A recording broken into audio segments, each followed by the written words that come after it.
Nelson ম্যান্ডেলার বিখ্যাত একটি মন্তব্য প্রায় উচ্চারিত হয়, শুধু মুক্ত মানুষই আলোচনায় বসতে পারে, বন্দীরা কখনো চুক্তি করতে পারে না। 2025 সালটা হতে যাচ্ছে বিশেষ একটা বছর।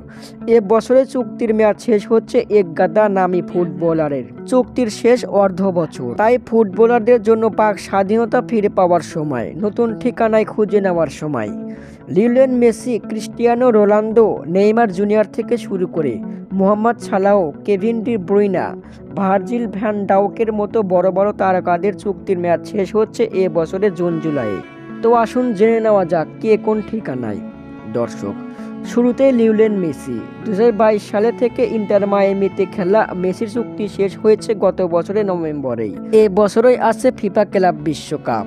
2026 সাল পর্যন্ত মেসিকে আবারও চুক্তিবদ্ধ করতে পারে ইন্টার মায়ামি। নেইমার জুনিয়রের আল হিলালের ক্লাবটি চুক্তির মেয়াদ শেষ হবে জুন-জুলাইয়ে। এর আগে ফিফা ক্লাব বিশ্বকাপ খেলতে আগ্রহ প্রকাশ করেছেন নেইমার। তাকেও 2026 সাল পর্যন্ত চুক্তি করতে পারে আল হিলাল। সৌদির প্রো লিগে খেলা রোনালদোর চুক্তির মেয়াদ শেষ হবে জুনে। এই মুহূর্তে ফুটবলে বেশি পারিশ্রমিক পাওয়া এই ফরওয়ার্ডকে চুক্তি নবায়ন করবেন কিনা তা এখনো স্পষ্ট জানা যায়নি। মোহাম্মদ সালাহকে চুক্তি করতে বেশ কয়েকটি ক্লাব আগ্রহ প্রকাশ করেছে, তবে তাকে সৌদি আরবের ক্লাব আল হিলাল ও আল ইত্তিহাদ চুক্তি করতে পারে। বাকিগুলো খেলোয়াড়দের নতুন করে চুক্তির সিদ্ধান্ত এখনো জানা যায়নি। বিডি নিউজ, হৃদয় হাসান।